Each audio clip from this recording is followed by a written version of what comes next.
Physics के फंडे में आपका स्वागत है। तो कैसे हैं आप लोग दोस्तों? हम पेपर सॉल्व कर रहे थे एनटीए पेपर नंबर 84 और हम शुरू करेंगे हमारे पुराने रूल्स के साथ। सेम टू सेम रूल्स, कोई चेंजेस नहीं। शुरू करेंगे question number 23। Two coherent point source S1 and S2 vibrating in phase emit light of wavelength lambda. The separation between them is 2 lambda. The light is collected on a screen placed at a distance d greater than lambda from the slit S1 as shown. The minimum distance so that the intensity at point P is equal to the intensity at O.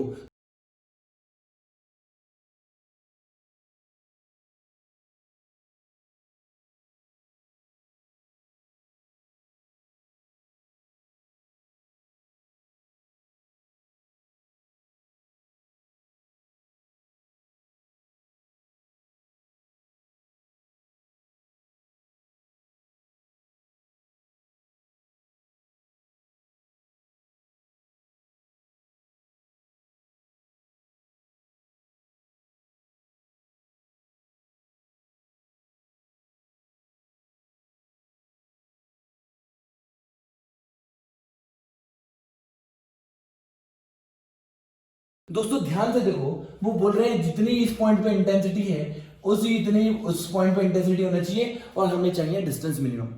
ध्यान से देखो, ध्यान से इन दोनों के बीच में distance basically हम लेते हैं टी, सोर्स के बीच में, और गिवन है हमें 2 लैम्डा। अब यहां से एक रे चलेगी, यहां से एक वेव चलेगी और यहां से अगर एक वेव चलेगी तो दोनों में पार्ट डिफरेंस कितना आ जाएगा? क्या इतना आ जाएगा? 2 लैम्डा के बराबर। मतलब यहां पर जो डेल्टा एक्स आ रहा है क्या 2 लैम्डा आ रहा है। सिमिलरली अगर मैं इनफाइनाइट डिस्टेंस लेता हूं, इनफाइनाइट डिस्टेंस क्या ऑलमोस्ट पैरेलल होगी? वहां पे इनफाइनाइट डिस्टेंस पे डेल्टा एक्स कितना होगा बच्चों? लैम्डा 0 हो जाएगा, डेल्टा एक्स पार्ट डिफरेंस कितना हो जाएगा? 0। इसका मतलब यहां 0 तो कहीं बीच में लैम्डा भी होगा। पाथ, ये बच्चों पोजीशन नहीं है, बच्चों कंफ्यूज मत होना, ये पोजीशन नहीं है, ये पाथ डिफरेंस है। क्या है ये पाथ डिफरेंस है। इसका मतलब यहां पर पाथ डिफरेंस आ रहा है 2 लैम्डा, यहां पे आ रहा है लैम्डा और इनफाइनाइट पे आ रहा है 0। क्लियर? हमें ये पूछिए कि इतनी इंटेंसिटी क्या यहां मैक्सिमम बन रहा है? बिल्कुल मैक्सिमम बन रहा है। अगर यहां मैक्सिमम बन रहा है तो यहां भी मैक्सिमम बनेगा। हमें ये डिस्टेंस पूछा है, आप बता दो ये डिस्टेंस भाई कितनी होती है। क्लियर है बच्चों? ध्यान से देखना, जब मेरे सोर्सेस ऐसे होते हैं वर्टिकल लाइन में तो जो डेल्टा एक्स आता है वो आता है डी साइन थीटा। लेकिन जब हॉरिजॉन्टल हो तो याद रखना बच्चों, ये होता है मेरा पाथ डिफरेंस, होता है डी कॉस थीटा। बस ये अंतर है साइन थीटा और कॉस थीटा का। आप याद रख लोगे तो आपके लिए जिंदगी आसान हो जाएगी। पाथ डिफरेंस कितना आना चाहिए बच्चों? लैम्डा के बराबर इक्वल टू डी। डी मतलब सोर्सेस के बीच की डिस्टेंस। क्या 2 लैम्डा की बने? ये जाएगा 2 लैम्डा इंटू कॉस थीटा। मेरा आंसर आ गया 1/2। बच्चों 1/2 की वैल्यू मतलब थीटा आ गया 60 डिग्री। कोई दिक्कत? आसान आसान आसान आसान आसान। अब ध्यान से देखो, ध्यान से, वो हमसे पूछ रहे हैं कि what should be the distance, what should be the distance. मान लेता हूं कि डिस्टेंस y है, राइट? ये डिस्टेंस कितनी बच्चों? y है, राइट? ये डिस्टेंस यहां से यहां तक, ओके।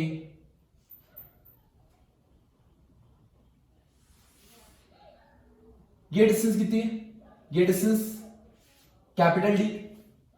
देखिए हमें एक प्रॉब्लम में गिवन होगा, वैसे अगर नहीं गिवन है तो कैपिटल डी मान लो, कोई दिक्कत ही नहीं है। कैपिटल डी मान लिया हमने, है ना, इसको, राइट? चलिए अब ये एंगल कितना है? 60 डिग्री। कितना है बच्चों? 60 डिग्री। बहुत बढ़िया। टेन थीटा अगर मैं लगाता हूं, टेन थीटा क्या परपेंडिकुलर बाय बेस होता है? मुझे यही तो निकालना है, वाई डिस्टेंस। क्या निकालना बच्चों? वाई डिस्टेंस निकालना। मेरा वाई डिस्टेंस आ गया, तो आ गया d into ten theta. Theta की वैल्यू पुट कर दो 60 डिग्री। I got the value of y to be d into 1060, that is √3। Answer is √3d। Got it? तो आइए बच्चों करते हैं question number 24। A wave pulse is generated in a string that lies along x-axis at the points A and B as shown in the figure.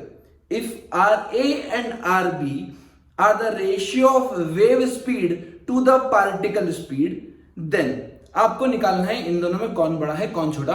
आपका समय शुरू होता है 45 सेकेंड्स के लिए अब।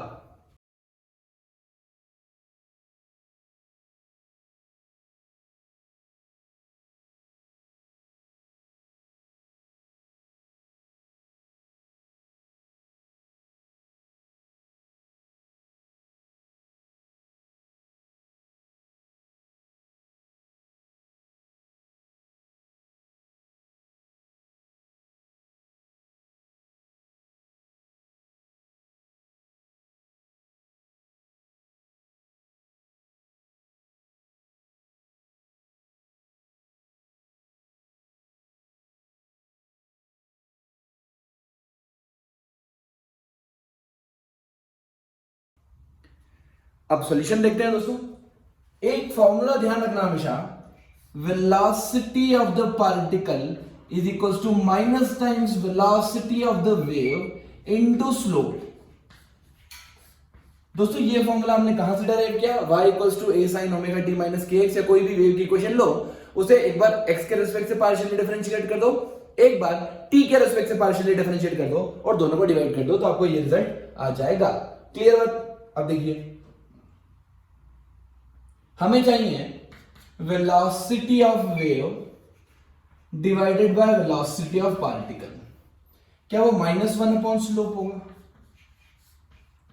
Negative times of 1 upon slope, right. अब ध्यान से देखिए, velocity the ratio of wave speed to that of speed particle speed, right. अच्छा अब यहां पे देखिए आप ध्यान से, अगर मैं स्लोप डालता हूं, स्लोप मतलब क्या, टेंजेंट, इधर देखिए ये टेंजेंट, सिमिलरली यहां पे अगर मैंने टेंजेंट डाला तो ये टेंजेंट, ये पॉइंट है ए, ये पॉइंट है बी, करेक्ट। आपको कहां पे स्लोप ज्यादा दिख रहा है बच्चों?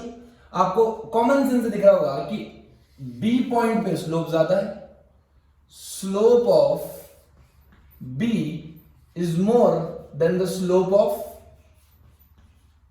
ए, करेक्ट। स्लोप किसका ज्यादा है? बी का। अब ध्यान से देखो, ये नेगेटिव लगा हुआ है।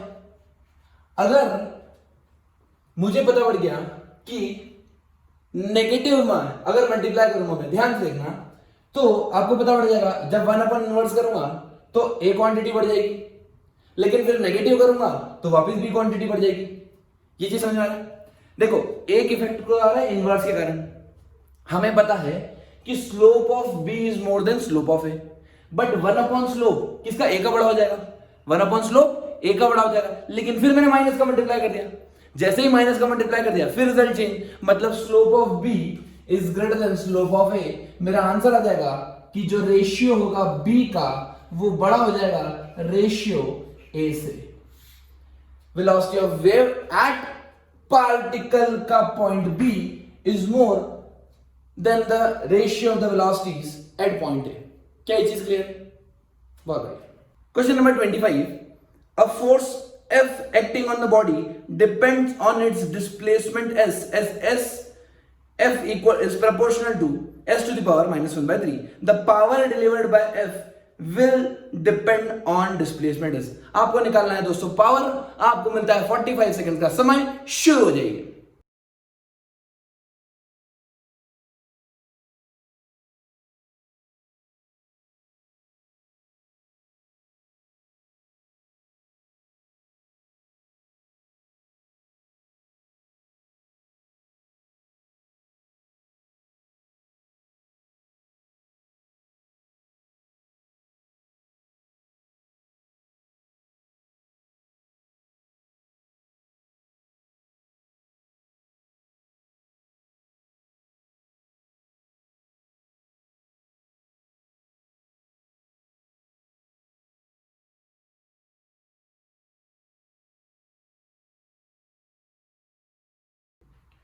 अब देखते हैं बच्चों सॉल्यूशन।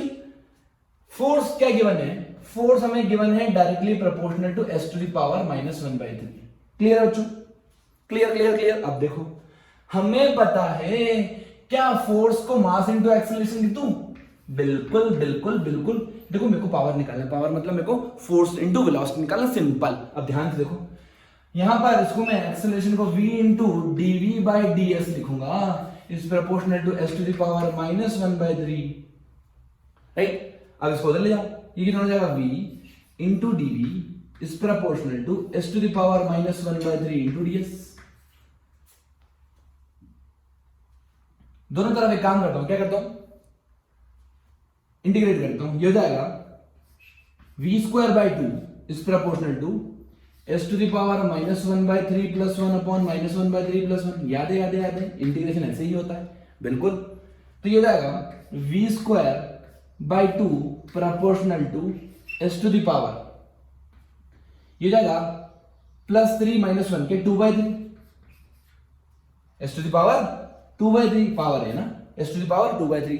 इसका मतलब जो वेलोसिटी आ गई, क्या वो प्रोपोर्शनल आ गई एस टू द पावर 1/3 की। सिर्फ प्रोपोर्शनल निकाल रहा हूं बच्चों, proportional proportional proportional proportional proportional. ध्यान से देखना, अब मुझे क्या निकालना, पावर।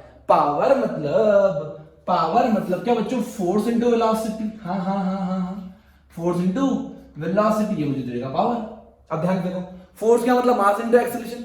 तो एक्सेलरेशन किसके प्रोपोर्शनल है, acceleration is proportional to S to the power 1/3 with a negative sign, और वेलोसिटी किसके प्रोपोर्शनल है, S to the power plus 1/3। तो आपको दिख रहा होगा ये एस टू द पावर 0 हो गया। इसका मतलब power is independent of displacement. The correct option is D. चलिए बच्चों, लेते हैं question number 26। An electric dipole is placed at the origin and is directed along the x axis at a point P far away from the electric dipole. The electric field is parallel to the y-axis. OP makes an angle theta with the x-axis. Then, दोस्तों आपको करना है सवाल, आसान है, आपको मिलता है पूरे 1 मिनट का समय। शुरू हो जाइए।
अब देखते हैं हम सॉल्यूशन। मान लीजिए कि ये इस पॉइंट पे मुझे इलेक्ट्रिक फील्ड निकालना है, नेट इलेक्ट्रिक फील्ड, करेक्ट। ध्यान से देखना बच्चों, बेसिकली आपको पता पड़ जाएगा कि अगर इलेक्ट्रिक फील्ड को मैं गिवन है कौन से डायरेक्शन में, वो वाई डायरेक्शन में। कौन से डायरेक्शन में बच्चों, वाई डायरेक्शन में इलेक्ट्रिक फील्ड, राइट। ये मेरा आर वेक्टर मान लो, ठीक है। हमेशा याद रखना, डायरेक्ट फॉर्मूला होता है the angle made by the electric field with the dipole axis. ये वाली एक्सिस है, इसका एंगल अगर मैंने थीटा माना है तो क्या ये एंगल भी थीटा होगा, राइट। ये आर वेक्टर पोजीशन वेक्टर से ये मान लीजिए एंगल अल्फा बना है, करेक्ट। तो इस वाली एक्सिस है, मतलब हॉरिजॉन्टल एक्सिस है, इलेक्ट्रिक फील्ड ने कितना एंगल बनाया, angle made by the electric field with the dipole axis और with the horizontal axis will be theta plus alpha. क्या सबको दिख रहा है, बहुत बढ़िया।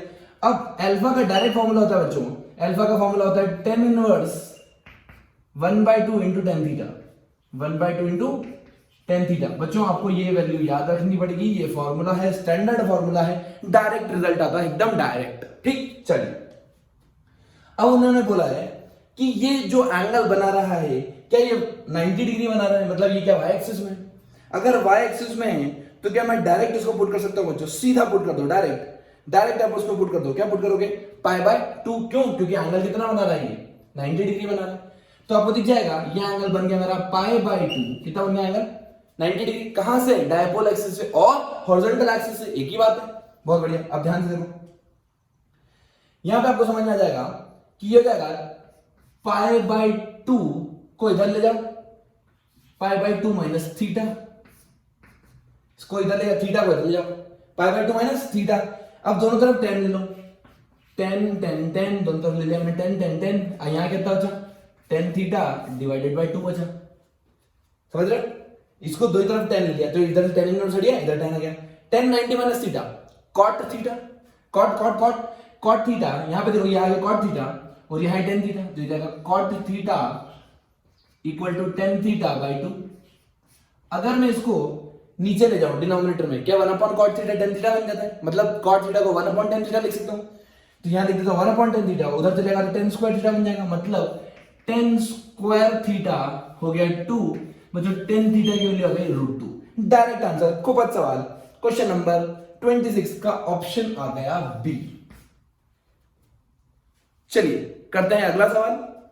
The electric potential between a proton and electron is given by V equal to V naught log R by R naught, where R naught is a constant. Assuming the Bohr's model to be applicable, write equation of Rn with n being the principal quantum number. बढ़िया सवाल, हम कर चुके हैं इस तरह का problem. आपको मिलेगा पूरे 1 मिनट का समय, शुरू हो जाइए।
अब कर देखते हैं इसका सॉल्यूशन। हमें गिवन है, क्या गिवन है बच्चों, पोटेंशियल गिवन है V naught log of R by R naught. Correct. देखिए हमें निकालना क्या है, हमें निकालना है वेरिएशन ऑफ Rn। क्या निकालना है, रेडियस का वेरिएशन। ध्यान से देखना, आपको पता पड़ जाएगा जो पोटेंशियल एनर्जी होती है, राइट। मुझे पता है फोर्स और पोटेंशियल एनर्जी में relation, force is equal to minus del U by del R partial differentiation. तो सबसे पहले मैं पोटेंशियल एनर्जी निकालता हूं, ये हो जाएगा charge Q into V that is V naught log R by R naught. अब यहां से निकालूंगा force, so force is equal to minus del U by del R partial differential. आपको आता है पार्शियल डिफरेंशियल, पार्शियल डिफरेंशियल मतलब R constant है, बाकी सब R वेरिएबल है, बाकी सब कांस्टेंट है।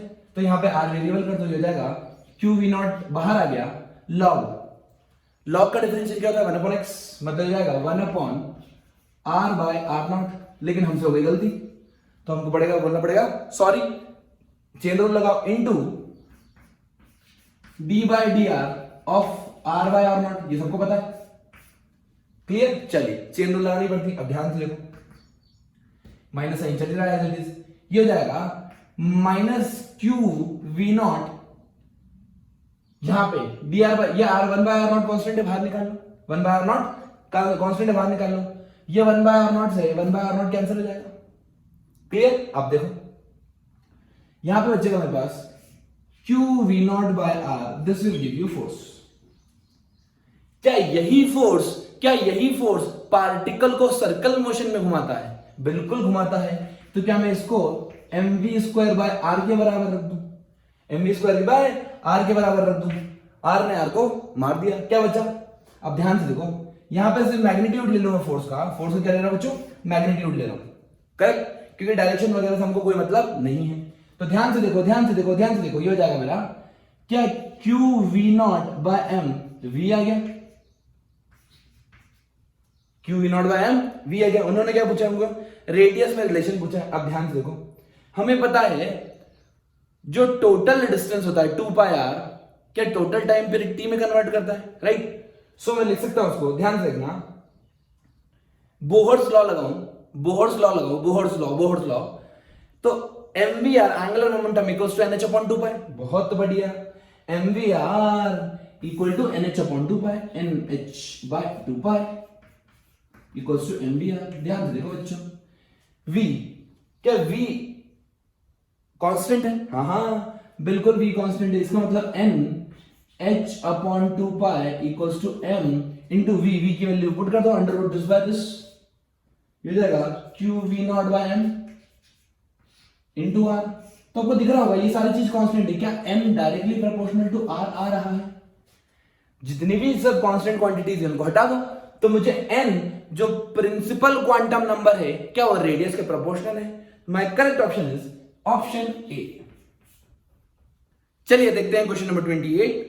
A satellite is revolving in a circular orbit at height h above the surface of the earth of radius r. The speed of the satellite in its orbit is 1/4 of the escape velocity from the surface of the earth. The relation between h and r will be। बेहद आसान सवाल, 30 second का समय आपके सामने शुरू हो जाइए।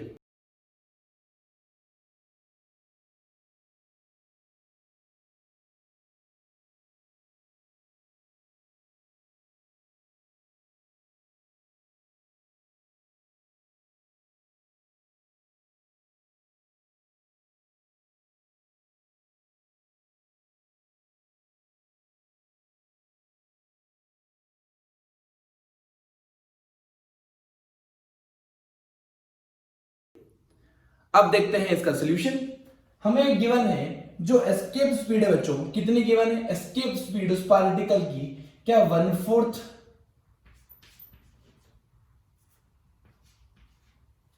एस्केप स्पीड क्या ऑर्बिटल स्पीड के बराबर है? 1/4 of the escape speed orbital speed के बराबर गिवन है। बहुत बढ़िया। अब ध्यान से देखो, ऑर्बिटल स्पीड का फॉर्मूला होता है root over GM by R. R कहां से डिस्टेंस? आर सेंटर से डिस्टेंस होती है वहां तक ही। तो मैं मान लेता हूं कि आर को कैपिटल आर प्लस एच भी लिख सकता हूं मैं। कैपिटल एच क्या है? ये जो एच है बेसिकली स्मॉल एच क्या है? ये है सरफेस से उस पॉइंट तक की डिस्टेंस, सरफेस से उस पॉइंट तक की डिस्टेंस। ठीक बात। इसको मैं लिखता हूं 1/4 root over 2gm bye are. ये तो स्टैंडर्ड वैल्यू सबको पता है, सबको पता है गंगाधर शक्तिमान है। अब ध्यान से देखो, दोनों तरफ स्क्वायर कर दो तो ये जाएगा 2gm बाय आर 1/16, स्क्वायर कर दिया तो सब ये 1/16 हो गया, equals to gm by R plus H, gm by R plus H. इसने इसको मार दिया। ध्यान से देखो, ये 8r है और ये r प्लस एच, क्या डिनोमिनेटर दोनों सेम होना चाहिए? इसका मतलब 8r should be equals to r plus H. Calculation easy कर लो, 7r equals to h. My answer is D option. Got it? Option D. Question number 29. A particle moves in the xy plane under the influence of a force such that its linear momentum is p a I cos kt minus j sin kt, where a and k are constant. The angle between the force and the momentum is। आसान सवाल, 45 second का समय शुरू हो जाइए।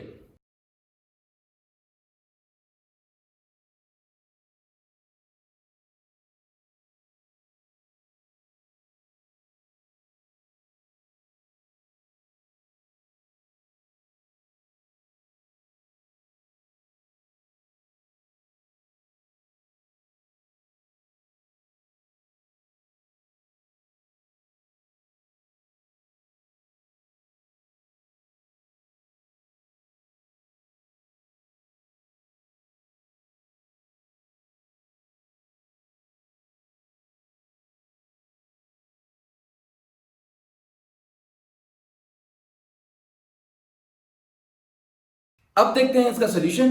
Momentum given है a cos kt i cap minus a sin kt j cap, right? Force और momentum में रिलेशन क्या है? dp by dt, rate of change of linear momentum will give you force. तो फोर्स यहां पे देखो, cos का डिफरेंशियल कितना हो गया? माइनस साइन, यहां आ गया minus sign kt।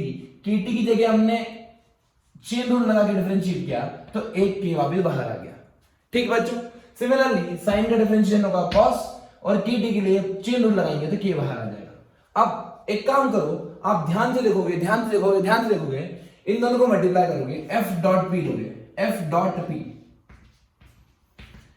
F dot P क्या गया, ध्यान से देखना, यह जाएगा ए कॉस ए के साइन, ठीक है, मतलब ये जाएगा ए स्क्वायर के इंटू साइन कॉस, साइन का फंक्शन कॉस का function, correct, with negative sign, ये माइनस है ये प्लस है, ये दोनों माइनस है, ठीक है, तो ये जाएगा माइनस इंटू माइनस प्लस, ध्यान से देखो, ये जाएगा ए स्क्वायर के क्या, फिर साइन कॉस का फंक्शन, साइन का फंक्शन कॉस का फंक्शन, करेक्ट, तो ध्यान से दिख रहा होगा आपको कि ये तो क्या खुपाच, इसका मतलब एफ डॉट पी क्या हो गया, जीरो। ध्यान से देखना, जब भी एफ डॉट पी जीरो हो, इसका मतलब दोनों वेक्टर ऑर्थोगोनल है, दोनों वेक्टर ऑर्थोगोनल, कैसे, A into B into cos theta, theta आ गया मेरा 90 डिग्री, थीटा कितना आ गया बच्चों 90 डिग्री, डायरेक्ट सवाल, ये है मेरा डी ऑप्शन।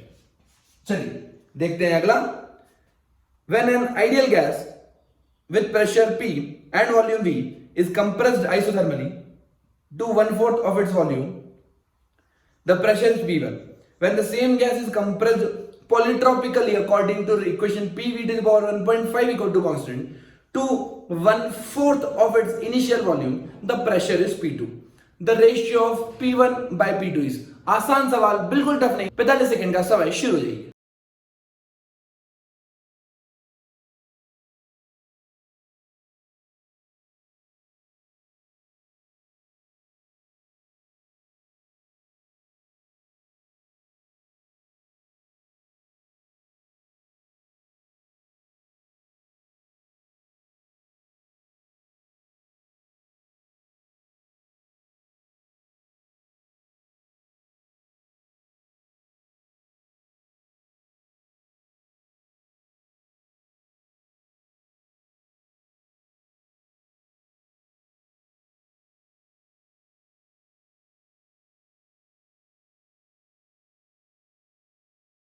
चलिए बच्चों देखते हैं इसका सॉल्यूशन।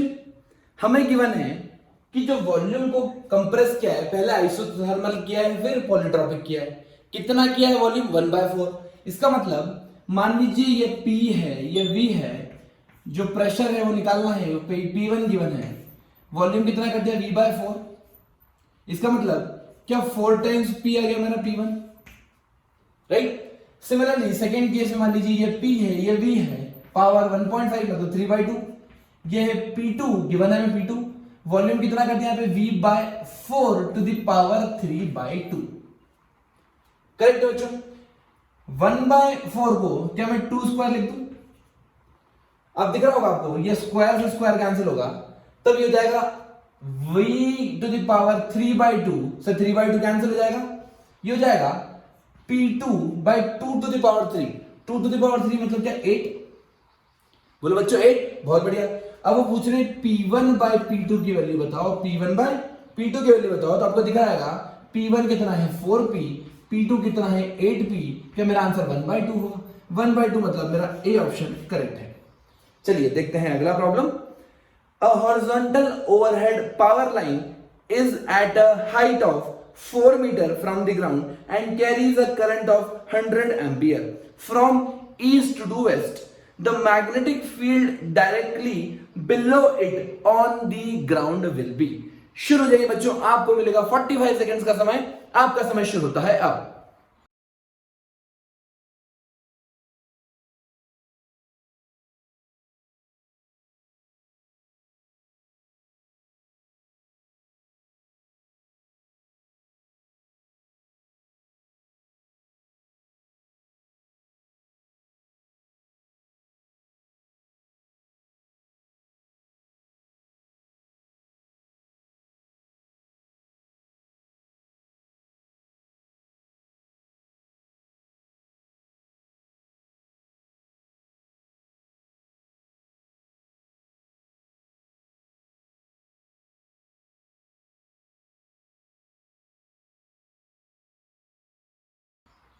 अब देखते हैं बच्चों सॉल्यूशन। हमें पता है क्वेश्चन नंबर 31, मान लीजिए वायर है, कहां से कहां करंट जा रही है, करंट जा रही है फ्रॉम ईस्ट टू वेस्ट, मतलब मैं अगर इसको नॉर्थ मान लूं तो ये हो जाएगा ईस्ट, ईस्ट टू वेस्ट ऐसे करंट जा रही है, क्लियर बात, बहुत बढ़िया। अब मान लीजिए करंट ऐसी गई, वायर में करंट ऐसी जा रही है, मैग्नेटिक फील्ड कहां पूछ रहे हैं वो पूछ रहे हैं हमसे नीचे। तो आप जिस डायरेक्शन में करंट जाती है उसको वायर को पकड़ लेते हैं। आपको दिख रहा होगा कि जो फील्ड आएगी वो बाहर की तरफ आएगी। वो कहां की तरफ आएगी बच्चों? बाहर की तरफ आएगी। आपको दिख जाएगा बाहर की तरफ, मतलब इसको मैं ऐसे प्लेन में, मतलब नॉर्थ अंदर ले रहा हूं, साउथ बाहर ले लो, ईस्ट राइट में हो जाएगा और वेस्ट इधर हो जाएगा। ठीक है, तो अगर बाहर की तरफ आ रही है मतलब अभी साउथ की तरफ आ रही है, समझ रहे? ग्राउंड पे मानो x, north west south east सब कुछ। ठीक, ध्यान से देखो, इसका मतलब जो भी आंसर आएगा दैट इज फॉर श्योर मेरा साउथवर्ड्स आना है, आंसर आना चाहिए साउथवर्ड्स। तो आपको देखो या तो ऑप्शन बी करेक्ट है या डी करेक्ट है। अब मैग्नीट्यूड निकाल लेते हैं। हमें मैग्नीट्यूड पता है mu naught by 2 pi, infinite wire मान रहा हूं मैं, I by R. Mu naught by 4 pi की वैल्यू होती है 2 to the power 10 to the power 7, तो जाएगा 2 into 10 to the power -7 into I by R. बच्चों आई कितना है? आई गिवन है हमें 100 और आर गिवन है हमें 4। तो ये 2 गेट कैंसल्ड, ये जाएगा 50 इंटू 10 टू द पावर -7, इसको लिखता हूं मैं 5 into 10 to the power -6 tesla. Clear? चलिए बच्चों अब लेते हैं question number 32। A body is thrown with a velocity of 20 meter per second at an angle of 60 degree with the horizontal. Find the time gap between the two positions of the body where the velocity of the body makes an angle 30 degree with the horizontal. खूबसूरत सवाल और उतनी ही खूबसूरत तरीके से हम solution निकालेंगे बच्चों इसका। आपको समय मिलता है 1 मिनट का, शुरू हो जाइए।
तो आइए अब देखते हैं हम सॉल्यूशन।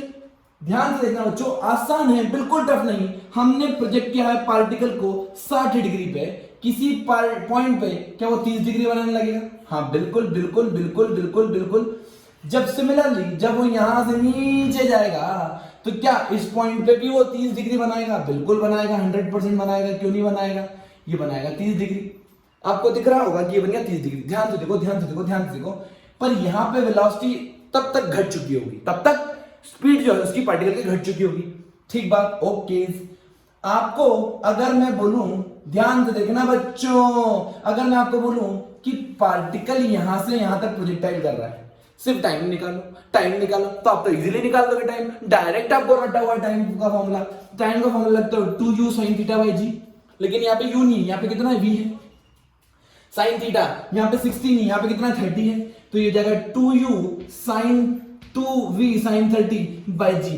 क्या ये नया प्रोजेक्टाइल बना दिया मैंने यहां से यहां तक का? बिल्कुल बना सकता हूं मैं, क्यों नहीं बना सकता? आप ध्यान से देखो, ध्यान से देखो बच्चों, हमें मेन मुद्दा हमारा निकालना है अब v। क्या निकालना है बच्चों? v निकालना है। ठीक बात, v निकाल लेते हैं। तो ये देखो, सबसे पहले तो sin 30 1/2 होता है, ये कैंसिल हो गया, मेरा आंसर आ गया v बाई जी। है ना, v निकालना है। आपको एक चीज पता है बच्चों बचपन से कि horizontal component of the velocity never changes because there is no acceleration in the horizontal direction. इसका मतलब यहां पे जो वेलोसिटी u cos थीटा होती है, क्या वही वेलोसिटी पूरी दुनिया में होती है? मतलब क्या वही वेलोसिटी पूरी प्रोजेक्टाइल में होती है? इसका मतलब अगर मैं इसका हॉरिजॉन्टल कंपोनेंट लूं तो क्या वो v cos 30 होगा? तो आपको सूट कर गया है कि ये और ये बराबर होना चाहिए। v cos 30 should be equal to u cos 60। Clear बच्चों? अब u तो हमें गिवन है, u कितना गिवन है फटाफट बता दो। u की वैल्यू हमें गिवन है 20, तो जाएगा 20 इंटू cos 60। cos 60 मतलब sin 30 दैट इज 1/2। cos 30 मतलब √3/2, तो जाएगा √3 बाय 2 ने 2 को मार दिया, मेरा आंसर आ गया v इक्वल्स टू 20/√3। यहां पुट कर दो 20/√3 g, क्या g मतलब देन मेरा आंसर आ गया 2/√3। ध्यान से देखोगे तो मेरा आंसर आ जाएगा 2/√3, दैट इज 1.15 सेकेंड्स। ऑप्शन क्रमांक नंबर ए। क्लियर है बच्चों? बहुत बढ़िया। अब ध्यान से देखो next problem. A block of mass 1 kg is moving on the x-axis. A force F acting on the block is shown. The velocity of the block at time t equal to 2 is -3. What is the speed of the block at time t equal to 4 second? आपको मिलता है 45 seconds का समय, शुरू हो जाइए।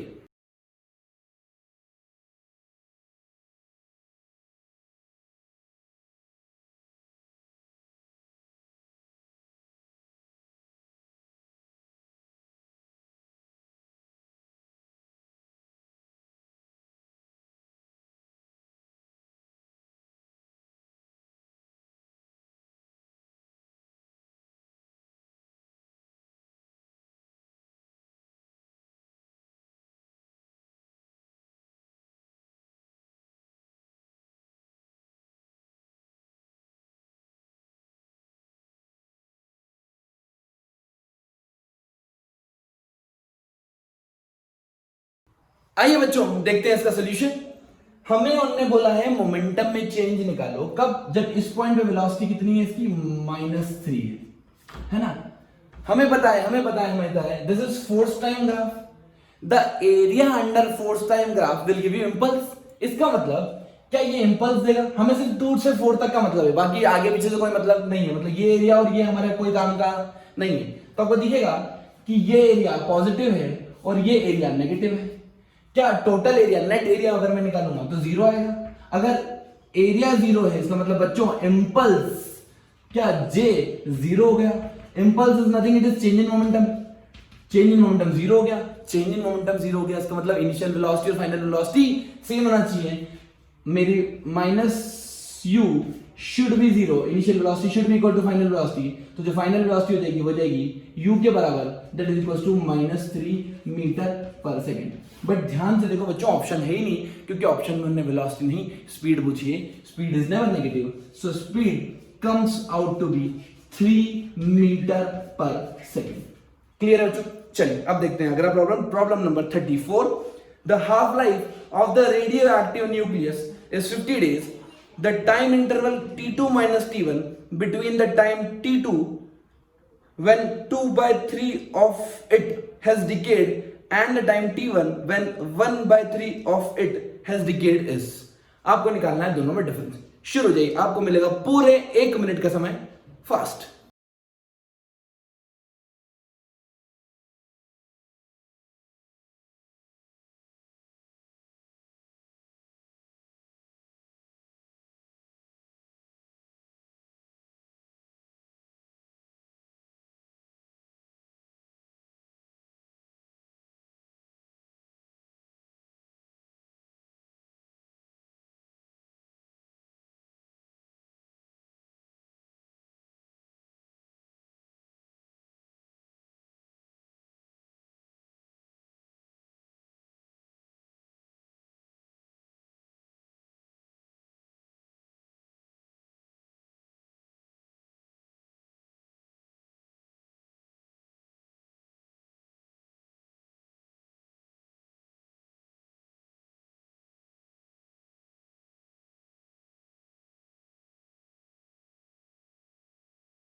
चलिए आइए देखते हैं अब इसका सॉल्यूशन।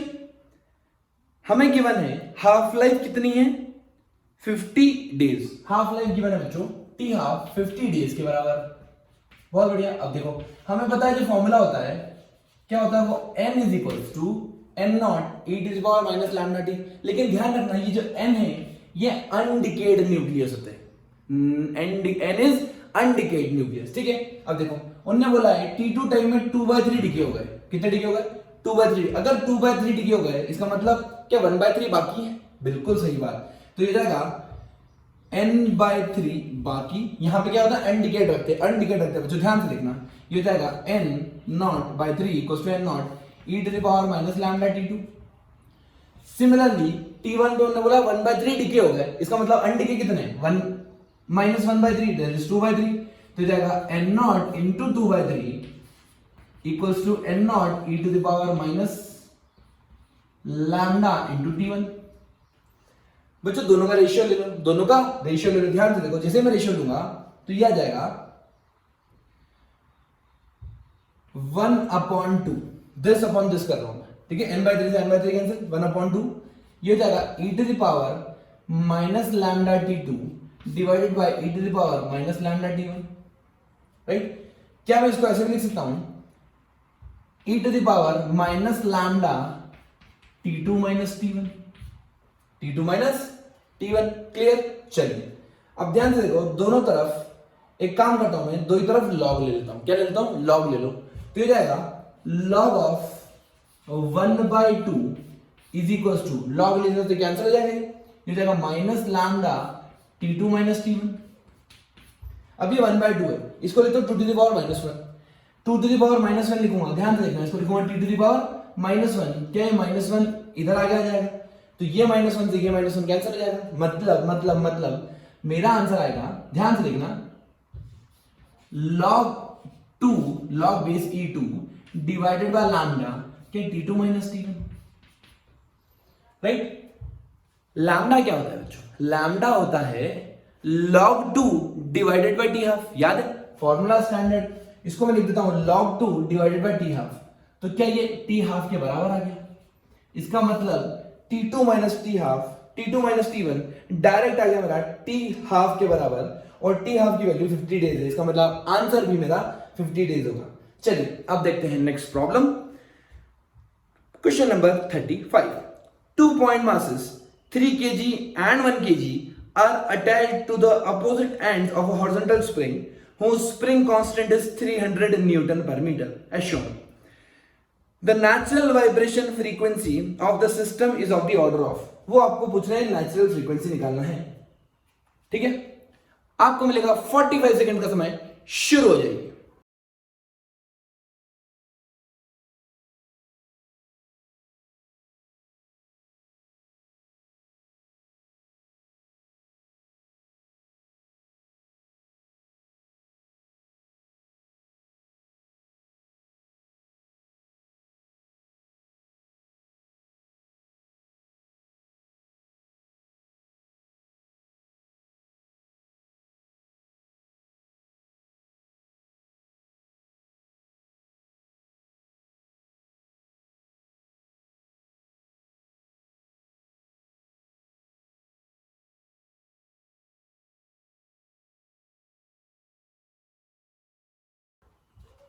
अब देखते हैं बच्चों सॉल्यूशन।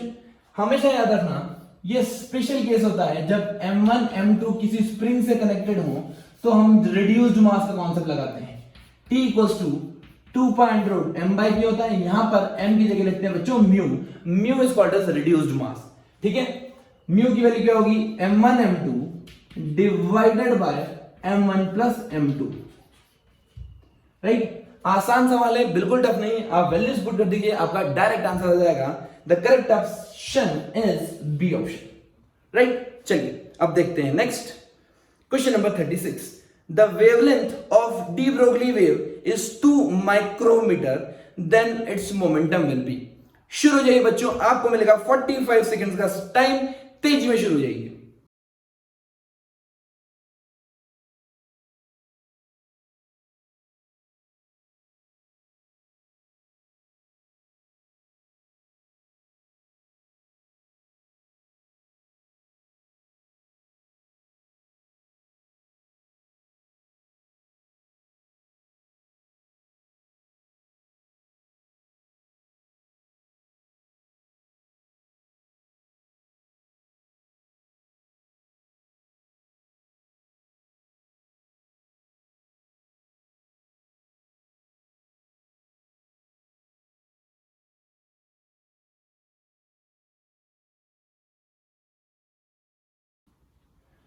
आओ बच्चों देखें इसका सॉल्यूशन। हमें पता है अगर मैं डी ब्रोगली वेवलेंथ की बात करूं तो क्या वेवलेंथ होता है बेसिकली 2 माइक्रोमीटर दे रखा है, 2 माइक्रोमीटर दे रखा है। लैम्डा इक्वल्स टू क्या h अपॉन p होता है, स्टैंडर्ड फॉर्मूला। वो मुझे मोमेंटम पूछ रहे हैं, इसका मतलब मोमेंटम की जगह में क्या h बाय लैम्डा रख दूं। h की वैल्यू क्या है 6.6 × 10⁻34 और लैम्डा की वैल्यू 2 माइक्रोमीटर। आप वैल्यू पुट कर दो, आपको सीधा आंसर आ जाएगा ए ऑप्शन 3.315 × 10⁻28। क्लियर। चलिए अब देखेंगे next problem, question number 37। Two wires A and B are of the same materials. Their length are in the ratio of 1:2. Diameters are in the ratio of 2:1. When stretched by force FA and FB, they get an equal increase in their length. Increment दोनों में क्या है, बराबर। Then the ratio of FA to FB will be। आपको मिलेगा पूरे 1 minute का समय, शुरू हो जाइए फास्ट।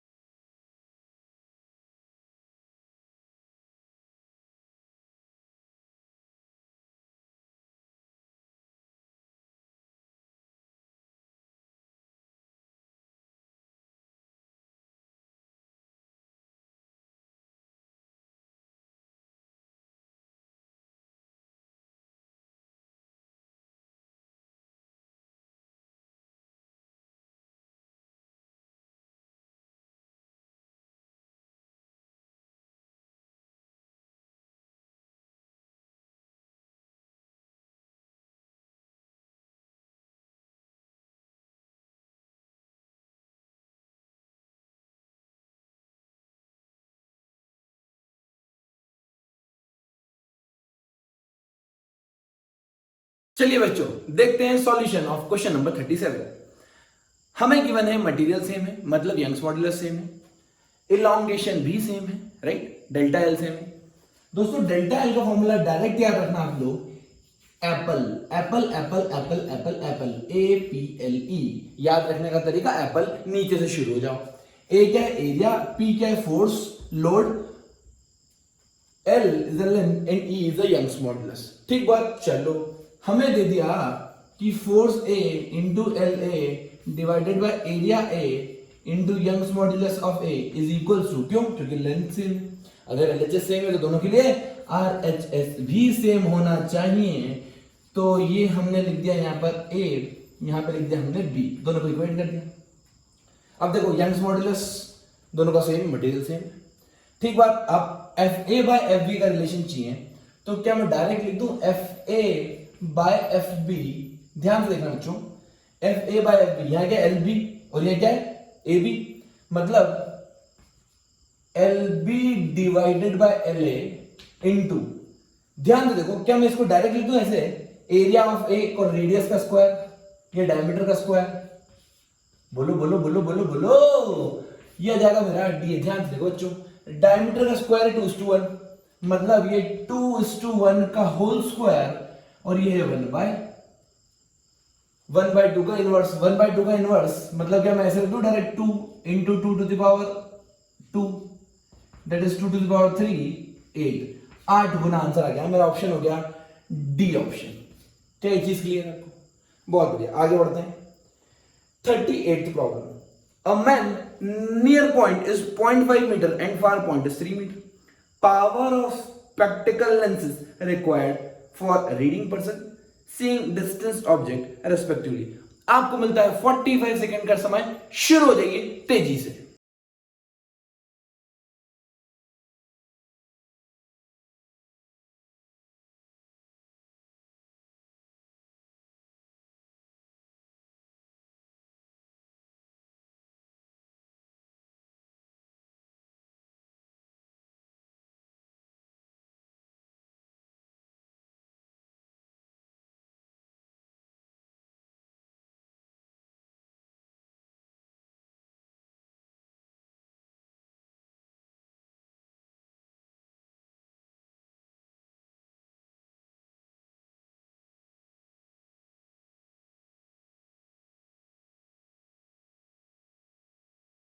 चलिए बच्चों, खूबसूरत सवाल का सॉल्यूशन स्टार्ट करते हैं। हमें गिवन है एक ह्यूमन आई है जिसकी नियर पॉइंट, यहां पे मैं एक आई बना लेता हूं, बढ़िया सी खूबसूरत सी काली काली आंखें, राइट, आपको दिखेगी नहीं काली काली, बट ठीक है आप अज्यूम कर लेना। उसका जो नियर पॉइंट है बच्चों, ध्यान से देखना, नियर पॉइंट कितना दे रखा है उन्होंने, नियर पॉइंट दे रखा है 0.5 मीटर। नियर पॉइंट कितना है 0.5 मीटर, और जो फार पॉइंट है वो कितना है 3 मीटर। ध्यान से देखना, फार पॉइंट कितना है बच्चों 3 मीटर। ये चीज समझ में आ रही। इसका मतलब क्या होता है, इसका मतलब जो ये इंसान है ये चमत्कारी पुरुष है, और चमत्कारी पुरुष होने के साथ साथ इसे सिर्फ यहां से यहां तक के ऑब्जेक्ट दिखते हैं, मतलब यहां से यहां तक कहीं से कुछ दिखाई देता है, बाकी कुछ दिखाई नहीं देता। ना इससे इधर देख सकता है, ना उस पॉइंट से उधर देख सकता है। क्या ये चीज समझ में आती है आपको? इसका मतलब मुझे इतना शानदार लेंस बना के इसकी आंखों के सामने लगाना होगा कि सब कुछ इमेज ऑब्जेक्ट क्या इसके बीच में बनने लग जाए, तो ये चमत्कारी पुरुष नॉर्मल पुरुष बन सकता है। अब ध्यान से देखो, इसका मतलब हमें हमें हमें जो नॉर्मल आई जो सबसे पास का ऑब्जेक्ट देख सकती है, वो आपको पता है least distance of distinct vision, least distance क्या होती है बच्चों 25 सेंटीमीटर। आपको पता है 25 सेंटीमीटर याद है? हाँ बिल्कुल सही बात है। ये 0.5 मीटर है, क्या इसको 50 सेंटीमीटर लिख दो डायरेक्ट। इसका मतलब जो ऑब्जेक्ट मैं यहां रखूं उसको उसकी इमेज यहां बना दे तो दिख जाएगा चमत्कारी पुरुष को। बिल्कुल सही बात है। तो ध्यान से देखो, u ऑब्जेक्ट की वैल्यू कितनी है -25। ऑब्जेक्ट की वैल्यू कितनी है -25। यहां अगर मैं कोई ऑब्जेक्ट रखूं तो उसकी इमेज कहां बनना चाहिए, यहां बनना चाहिए। ये चीज समझ आ रही? बहुत बढ़िया। इमेज कहां बनना चाहिए, ये भी लेफ्ट में है तो -50। इमेज का बनना चाहिए -50। साइन कन्वेंशन का बहुत बड़ा खेल है भाई, साइन कन्वेंशन गलती मत कर देना। यहां पे आ गया मेरा 1/v -1/u equal to 1/f, मतलब 1/50 माइनस माइनस प्लस 1/25 क्या 1/f। आपका आंसर डायरेक्ट आ जाएगा, 25 कॉमन निकाल लो, -1/2 प्लस 1 कितना होगा 1/2, मतलब मेरा आंसर आ गया 1/50 सेंटीमीटर में आया बच्चों। सेंटीमीटर में जब भी हम पावर निकालते तो मीटर में रखना पड़ता है, तो इधर 100 का मल्टीप्लाई करो, 100 का डिवाइड करो, मतलब सेंटीमीटर को आप मीटर में कन्वर्ट कर दो। सिंपल सी बात है। तो मैंने डायरेक्ट इधर जो सेंटीमीटर में वैल्यू थी उसको मीटर में कन्वर्ट कर दी, 10⁻²। ऊपर से लेके आई हो गए खुपाच खुपाच डायरेक्ट 2, मेरी पावर आ गई 2 डायोप्टर। बच्चों ऑप्शन देखो, ऑप्शन देखो, ऑप्शन देखो। अगर आप ऑप्शन देखोगे ध्यान से तो आपको दिखेगा कि सिर्फ सी या डी करेक्ट है, +2 आ रहा है, +2 है ना, सिर्फ सी या डी करेक्ट है। लेकिन अब देख लेते हैं दूसरा वो बोल रहा है कि भाई फार पॉइंट क्या 3 मीटर का।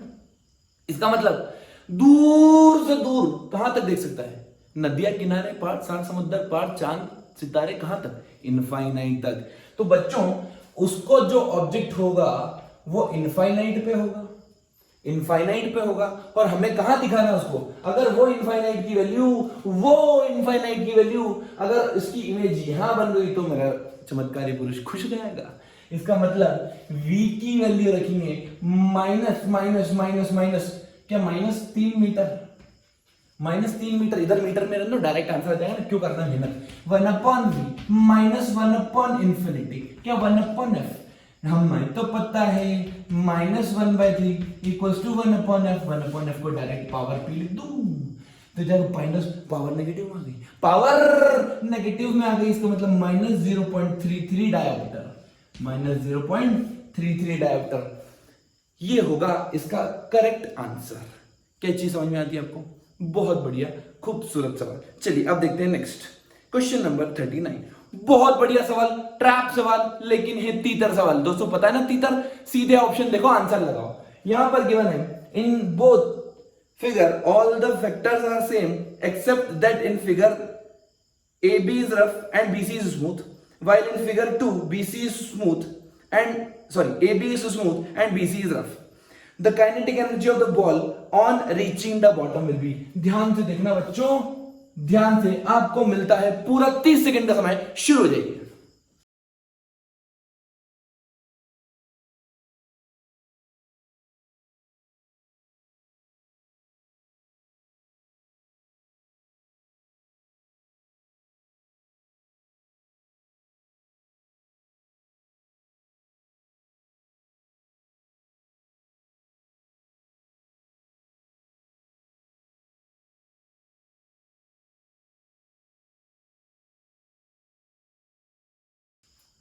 अब देखते हैं सॉल्यूशन। ध्यान से देखो बच्चों, कितना प्यारा ट्रैप दिया है उन्होंने आपको, कितना प्यारा कितना प्यारा कितना प्यारा। ध्यान से देखोगे अगर आप, तो यहां पर ये जो बॉडी दिख रही है ये स्मूथ सरफेस पे, राइट।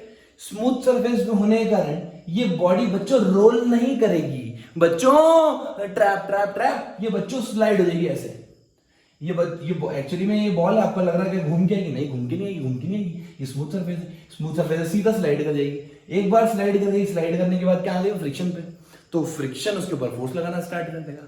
क्या करेगा बच्चों, फ्रिक्शन एक फोर्स लगाना स्टार्ट कर देगा, उसको एक टॉर्क देगा, वो थोड़ी देर बाद जाए घूमेगी, लेकिन तब तक फ्रिक्शन अपना खेल दिखा चुका होगा, फ्रिक्शन अपना खेल दिखा चुका होगा। लेकिन ध्यान से देखो, अगर मैं यहां पर लेता हूं बॉडी को, यहां पे छोड़ता हूं, तो क्या ये ऑलरेडी फ्रिक्शन में है, मतलब जब मोशन स्टार्ट होगा तो ये रोल करती रहेगी बॉडी, ये बॉडी सीधे नहीं आएगी रोल करते हुए। अगर ये बॉडी रोल करते हुए आ रही है तो क्या work done by friction zero है, और यहाँ पे work done by friction non zero है।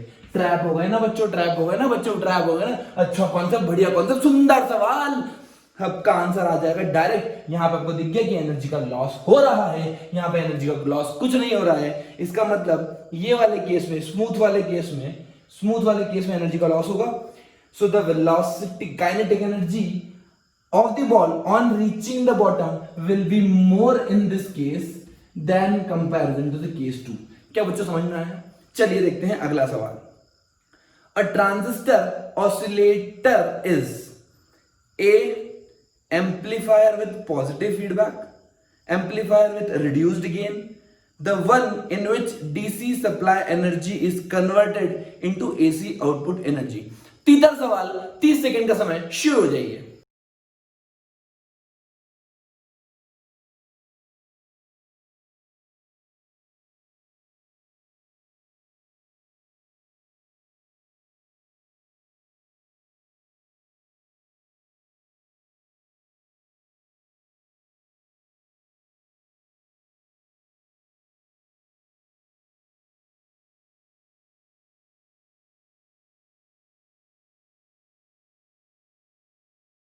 चलिए तो देखते हैं इसका सोल्यूशन। हमें पता है बच्चों, जो transistor oscillator, right, first option क्या दे रखा है, N amplifier with positive feedback, right. जब भी पॉजिटिव फीडबैक हो, ध्यान से देखो, ध्यान से देखो, तो यहां पर ये इनपुट है, ये आउटपुट है। आपको दिख रहा होगा द फेज डिफरेंस आ गया, 180 डिग्री का आ गया, उल्टा हो गया, उल्टा हो गया। यहां से ये फीडबैक निकल गया ऐसे, राइट। अब ध्यान से देखो, ये एम्पलीफायर कभी भी रिड्यूस्ड गेन नहीं देता है हमको। हमारा जो गेन मिलेगा बच्चों, वो कभी भी रिड्यूस्ड गेन नहीं मिलेगा, या तो उल्टा इन्वर्स हो गया, राइट, या एम्पलीफायर है, राइट, एम्पलीफायर है तो रिड्यूस्ड गेन नहीं मिलेगा। इसका मतलब जो सेकंड ऑप्शन है, क्या दिया मैंने सेकंड ऑप्शन में, एन एम्पलीफायर रिड्यूस्ड गेन, ये तो खत्म हो गया, सेकंड ऑप्शन गलत है। अब फर्स्ट और थर्ड देखते हैं। बेसिकली फर्स्ट और थर्ड, जब भी पॉजिटिव फीडबैक दे रहा है आपको, पॉजिटिव फीडबैक दे रखा है, तो आपको एम्पलीफायर विद पॉजिटिव फीडबैक, यही तो फर्स्ट ऑप्शन करेक्ट है क्या, amplifier with positive feedback, transistor oscillator का काम है। और थर्ड ऑप्शन तो 100% करेक्ट है भैया, डीसी को एसी कौन कन्वर्ट करेगा, ऑसिलेटर, ऑसिलेटर विद हमारा दे रखा है यहां पर, तो ए और सी दोनों ऑप्शन 100% करेक्ट है, बी गलत है। और अगर आपको पहले ही पता पड़ गया बी गलत है, तो सीधे ऑप्शन छटनी कर दो, ऑप्शन सीधे छाट दो। चलो अब करते हैं next question number 41। Two vessels separately containing two ideal gases A and B at same temperature, the pressure of A being twice that of B. Under such conditions, the density of A is found to be 1.5 times the density of B. The ratio of molecular weight will be। दोस्तों आपको देता हूं मैं 45 seconds का time, शुरू हो जाइए तेजी में।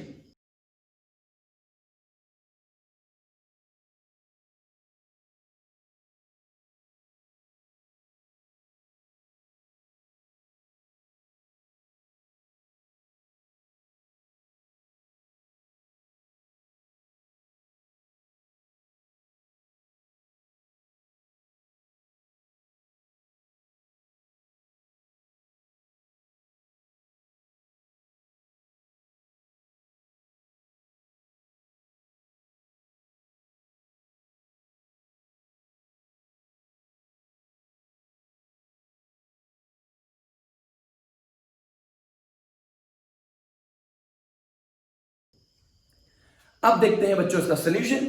हमें गिवन है, आपको बच्चों पता होगा PV equal to nRT, PV equal to nRT. अगर मैं इसको P इक्वल्स टू एन को लिख दूं मास बाय मोलर मास और V को डिवाइड कर दूं RT, तो ये क्या हो जाएगा M बाय V क्या हो गया डेंसिटी, मतलब P equals to rho RT by M, rho RT by M। अब देखो उन्होंने दो गैस दे रखी है, राइट, मुझे क्या करना है, मुझे सिर्फ रेशियो लेना है, आसान है, बिल्कुल टफ नहीं। ध्यान से देखो, हमें पता है PA बाय PB क्या क्या गिवन है, रो ए आर तो सेम, मास का ratio rho A into M B divided by M A into rho B, ये डायरेक्टली प्रोपोर्शनल है रो, और मास इनवर्सली प्रोपोर्शनल है। ठीक बात, चलो क्या गिवन है 1.5 टाइम्स गिवन है और ट्वाइस गिवन है, तो अब यहां पे दिख जाएगा अपने को the density of A is found to be 1.5 times, मतलब 1.5 टाइम्स, और जो मास है वो बेसिकली ट्वाइस है, तो नीचे मास है तो नीचे 2 लिख दिया मैंने। मेरा आंसर क्या 3/4, ये आना चाहिए option A B C D, correct answer is A option. Next problem, the length of a given cylindrical wire is increased by 100% due to consequent decrease in diameter, the change in resistance of the wire will be। दोस्तों आसान सवाल, 45 seconds का समय शुरू हो जाइए।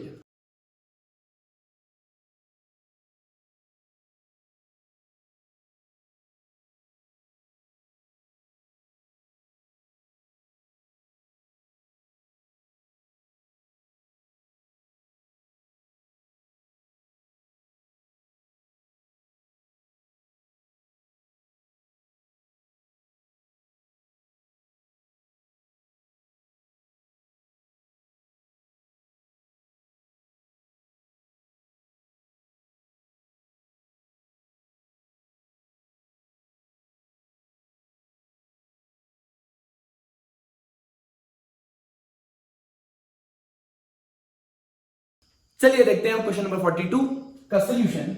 42 में क्या गिवन है, पहले मान लीजिए उन्होंने क्या किया, हमने लेंथ को खींच खींच के 100% इंक्रीज कर दी। अगर मैंने लेंथ L मान ली, ध्यान से देखना बच्चों, तो फाइनल लेंथ कितनी होगी 2L होगी, 100% इंक्रीज को तो बोलते हैं, फाइनल लेंथ कितनी होगी 2L। अब दोस्तों यहां पे formula R equals to rho L by A नहीं लगेगा, क्योंकि जैसे जैसे मैं लेंथ इंक्रीज कर रहा हूं क्या एरिया कम हो रहा है, बिल्कुल सही बात है। तो आपको R equals to rho into L square divided by volume वाला फॉर्मूला लगाना पड़ेगा, right, volume equals to area into length, area को रिप्लेस करते हैं बस, बाकी formula R equals to rho L by A ही है। तो आपको दिख जाएगा परसेंटेज चेंज, हमेशा याद रखना बच्चों, बड़ा इंपॉर्टेंट फॉर्मूला, परसेंटेज चेंज क्या final resistance divided by initial resistance -1 into 100% होता है, बिल्कुल सही बात। अब ध्यान से देखो, ये हो जाएगा L final square divided bye L initial square -1, मतलब फाइनल कितनी 2L का स्क्वायर, 2L का स्क्वायर क्या 4L लिख दूं, 4L square divided bye L square, ये हो जाएगा 4 - 1 into 100%, 4L square divided bye L square, direct लिख दिया मैंने आपके सामने 100%, मतलब जो मेरा रेजिस्टेंस में चेंज हुआ है वो 300% हो गया चेंज, करेक्ट। चलिए next problem, the interference pattern is observed at P due to superposition of two rays coming out of source as shown in the diagram. The value of L for which maxima is obtained at P is, आपको बताना है maxima कहां मिलेगा। 1 minute 15 second का time, बढ़िया और खूबसूरत सवाल शुरू हो जाइए।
अब देखते हैं बच्चों इसका सॉल्यूशन। बहुत आसान, बहुत कंसेप्चुअल, मजा आ जाएगा सॉल्व करने में। यहां पर आपको गिवन है एक सोर्स, यहां से रे चल गई ऐसी, फिर यहां एक रिफ्लेक्टर लगा हुआ है, रिफ्लेक्टर से रिफ्लेक्ट हुई और यहां से चली गई इधर। ठीक है, एक रे है जो डायरेक्ट चली जाएगी सीधा, करेक्ट। ध्यान से देखो, हमें पता है दो रे मिलके क्या इंटरफेयर कर देती है, बिल्कुल। वो बोल रहे हैं पी पॉइंट पे क्या मिलना चाहिए, maxima. If you want P point पे मैक्सिमा, इसका मतलब क्या है, ये एन लैम्डा के बराबर होना चाहिए। Path difference. ध्यान से देखो, ये डिस्टेंस हमें गिवन है 12, राइट। ये डिस्टेंस गिवन है 12 और ये गिवन है, ये एंगल भी गिवन है हमें 30 डिग्री। क्लियर। इसका मतलब ध्यान से देखो, अगर मैं यहां पर लेंथ को एक्सटेंड करूं इधर, तो आपको दिख रहा होगा ये डिस्टेंस, राइट। दिस इज, मान लीजिए z मान लिया हमने, राइट। तो क्या z cos थीटा, क्या ये 2l है तो हाफ लेंथ l होगी, हाफ लेंथ l होगी। इसका मतलब z cos थीटा क्या l के बराबर है। अगर ये l है तो ये भी l है, ये z है तो ये कंपोनेंट थीटा, ये z cos theta, z cos theta equal to l आ गया। cos थीटा की वैल्यू √3/2, इसका मतलब z की वैल्यू हो गई 2l/√3, 2l/√3। ध्यान से देखो बच्चों, ये हो जाएगा 2l/√3 और ये भी हो जाएगा हमारा 2l/√3, करेक्ट। यहां पर जो इंपॉर्टेंट कॉन्सेप्ट आता है वो ये है, ध्यान से सुनना बच्चों। हमें मान लीजिए यहां से यहां तक देखो, एक रे ऐसी चली, ऐसे गई ऐसे, और एक रे ऐसे गई। इसने कितना चला, इसने चला 2l/3 plus 2l/3 √3, 2l/√3 plus 2l/√3, और इसने कितना चला, 2l चला। इन दोनों का पाथ का डिफरेंस।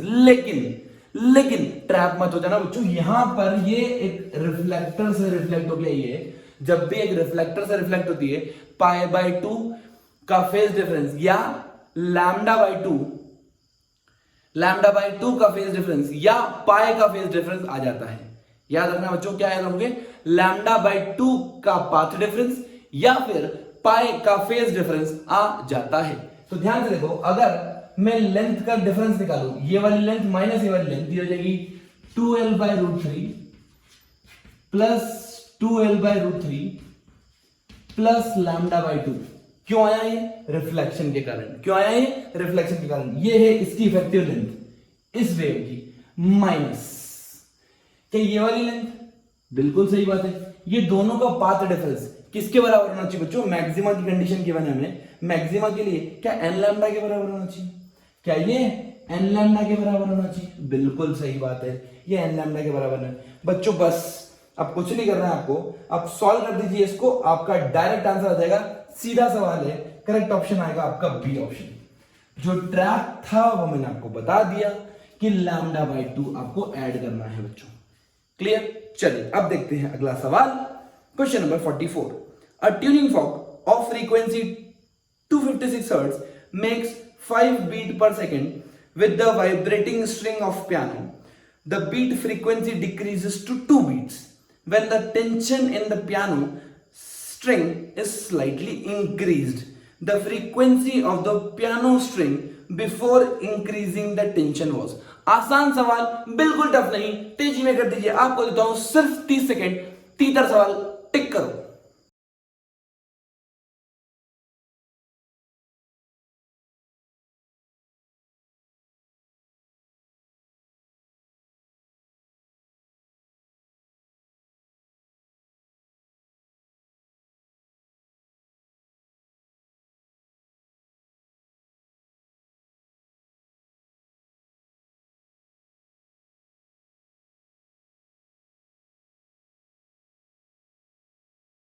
चलिए बच्चों, ये है दिल लॉजिकल सवाल।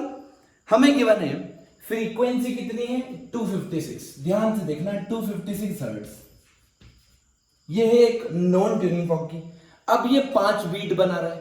बीट का मतलब फ्रीक्वेंसी डिफरेंस, इसका मतलब ध्यान से देखो, अगर बीट 5 है तो या तो मेरी फ्रीक्वेंसी होगी 251 या मेरी फ्रीक्वेंसी होगी 261। क्या क्लियर है ये बात?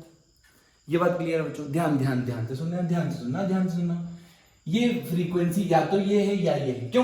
क्योंकि फ्रीक्वेंसी डिफरेंस यहां भी 5 का है और यहां भी 5 का है।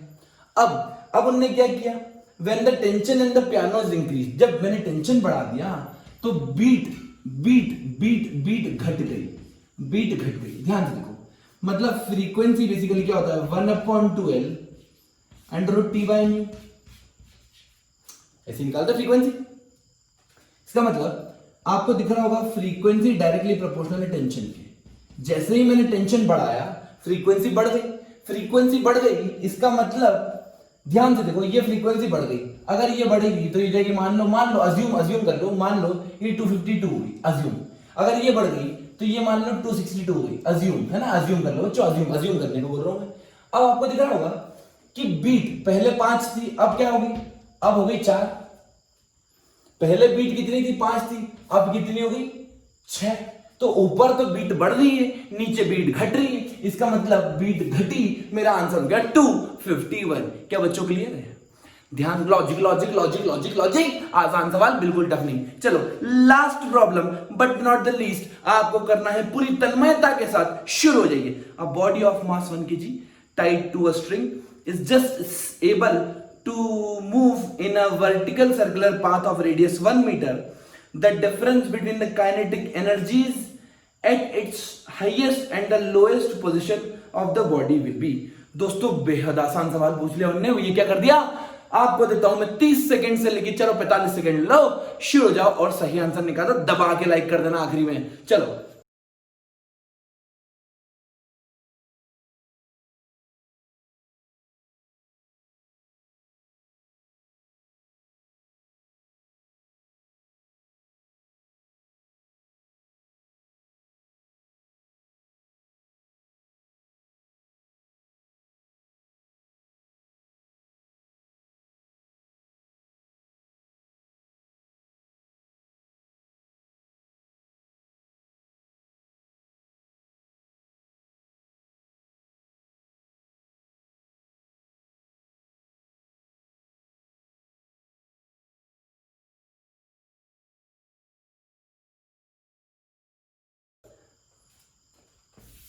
अब मैं करता हूं सॉल्यूशन। वो बोल रहे हैं, ध्यान से देखो, ध्यान से, टॉप मोस्ट पॉइंट पे और बॉटम मोस्ट पॉइंट पे, वो बोल रहे हैं इन दोनों पॉइंट पे हमें डिफरेंस निकाल दो, किसका, the difference of the kinetic energy. अगर मैं थोड़ा लॉजिक लगाऊं, थोड़ा सा लॉजिक, बिल्कुल जरा सा लॉजिक, ये मान लेता हूं मैं बॉटम वाला पॉइंट, ये मान लेता हूं मैं टॉप वाला पॉइंट, ठीक है। जैसा नॉर्मल किताबों में या सॉल्यूशन दे रखा होता है ऐसे नहीं करेंगे, अपन अपनी अप्रोच लगाएंगे। ये हो जाएगा टॉप, तो हो जाएगा काइनेटिक एनर्जी एट टॉप, और ये जाएगा पोटेंशियल एनर्जी एट टॉप। यहां पे हो जाएगी काइनेटिक एनर्जी एट बॉटम, और ये हो जाएगी पोटेंशियल एनर्जी एट बॉटम। हमें पता है क्या एनर्जी कंजर्व होती है, हाँ बिल्कुल कंजर्व होती है, क्यों नहीं कंजर्व होती, आराम से कंजर्व होती है। इसका मतलब kinetic energy at the bottom plus potential energy at the bottom is equals to kinetic energy at the top plus potential energy at the top। वो डिफरेंस तो पूछ रहे, इसका मतलब kinetic energy of the bottom minus kinetic energy of the top equals to potential energy at the top minus potential energy at the bottom। Potential energy तो घर की कहती है, पोटेंशियल एनर्जी तो हमारी मर्जी है, potential energy depends on reference. अगर मैं इसको रेफरेंस मान लूं, इसका मतलब इसकी पोटेंशियल एनर्जी 0 हो गई, और इसकी अगर पोटेंशियल एनर्जी 0 हो गई तो पोटेंशियल डिफरेंस निकालना तो मेरे लिए बच्चों का खेल है। ये हो जाएगा mgh, डिस्टेंस कितनी है, 2r। सीधा आंसर आ गया खुपाच तरीके से, mg2r। बच्चों n की वैल्यू डाल दो, g की वैल्यू डाल दो, r की वैल्यू डाल दो, मजे से आंसर उठा लो। आपका ऑप्शन आना चाहिए बी ऑप्शन, सीधा सीधा सीधा। बोलो भारत माता की।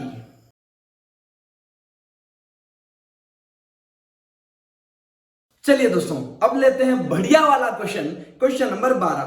A large box is moving on a horizontal floor with a constant acceleration a equal to g. A particle is projected inside the box with velocity u at an angle theta with the horizontal from box frame. For the given u, the value of theta for which horizontal range inside the box will be maximum। आपको मिलेगा 1 minute 15 second का समय। शुरू हो जाइए बच्चों, तेजी में।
अब मैं करता हूं सॉल्यूशन स्टार्ट। ध्यान से देखना बच्चों, हमें अभी तक जो मोशन पढ़ा हमने, वो कैसा मोशन पढ़ा, कैसा मोशन पढ़ा?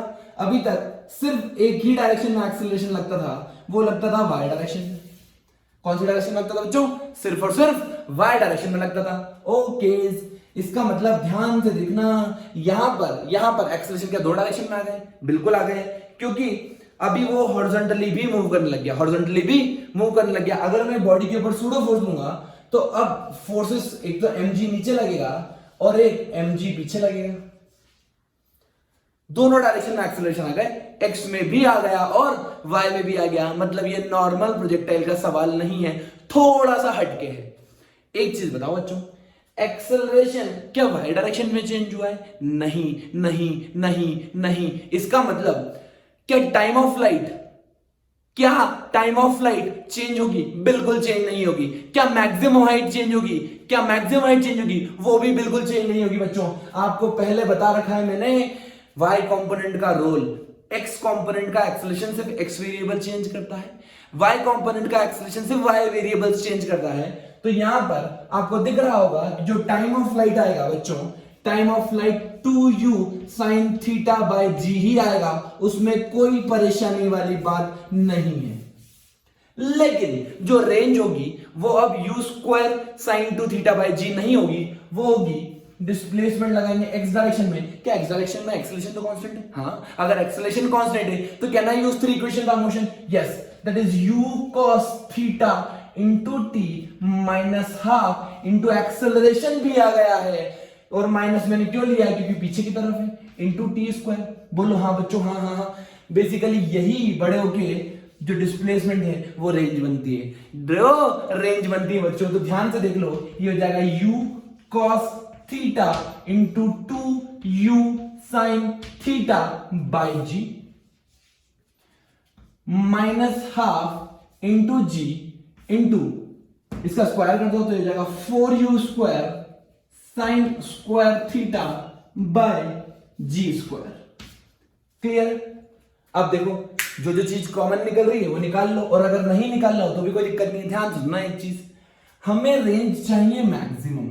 If you want R to be R max, then आपको पता है स्लोप 0 होना चाहिए, मैक्सिमम मिनिमम कॉन्सेप्ट। इसका मतलब the slope of R with respect to theta 0 होना चाहिए। हमेशा याद रखना बच्चों, कभी भी मैक्सिमा या मिनिमा निकालते हैं तो उसका पहला डिफरेंशियल 0 पुट कर देते हैं किसी वेरिएबल क्वांटिटी से। आपको पता है थीटा वेरी कर सकता हूं मैं, यू वेरी नहीं कर सकता।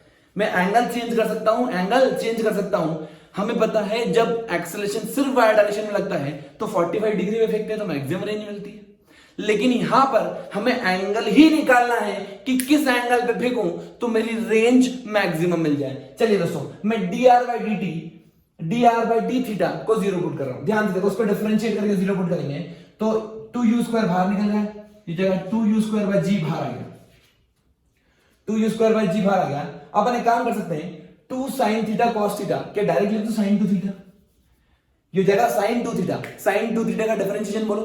हाँ, ये हो जाएगा cos 2 थीटा। सिंपल तो है बच्चों, cos 2 थीटा। लेकिन हमसे हो गई एक गलती, थीटा की जगह हमने डिफरेंशिएट कर दिया 2 थीटा का, तो हमको अब मल्टीप्लाई करना पड़ेगा इंटू 2। ठीक बात। Basically into 2 theta divided by D into D by D T of 2 theta करेंगे, into D by D T of 2 theta करेंगे। तो डायरेक्ट मैं 2 लिख रहा हूं, आपको इतना समझ आना चाहिए। चलिए माइनस, अब यहां से बाहर निकालो जो जो कांस्टेंट है। ये जी ने जी को मार दिया, 2 ने 2 को मार दिया, कितना बचा? ये बचा 2u स्क्वायर। कितना बचा बच्चों? 2u square by g, 2u square by g into sine square theta का differential 2 sine theta, 2 sine theta. ध्यान से देखो, इसको मैंने चेन रूल सॉल्व कर रहा हूं। साइन स्क्वायर थीटा को मान लो एक्स स्क्वायर, एक्स स्क्वायर का डिफरेंशियल होता है 2 इंटू एक्स, लेकिन हमने साइन थीटा का डिफरेंशियल कर दिया तो into chain rule into sine theta का डिफरेंशियल, साइन थीटा का डिफरेंशियल होता है cos थीटा।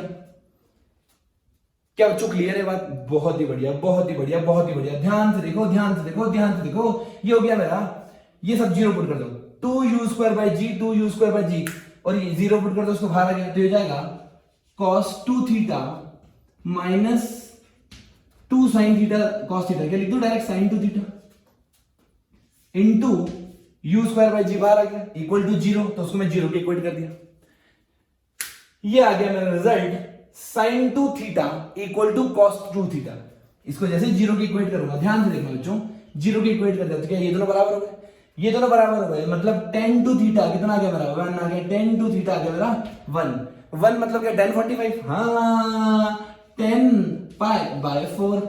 इसका मतलब 2 theta should be equal to pi by 4। मेरा आंसर आ गया डायरेक्ट पाई बाय 8। बहुत बढ़िया प्रॉब्लम, खूबसूरत प्रॉब्लम, मजेदार प्रॉब्लम। क्या आपको समझ में आया है? बहुत बढ़िया। तो that's all for this session. I hope you enjoyed. दबा के लाइक कर दो, दबा के शेयर कर दो और सब्सक्राइब करवा लो एक एक को पकड़ पकड़ के। धन्यवाद।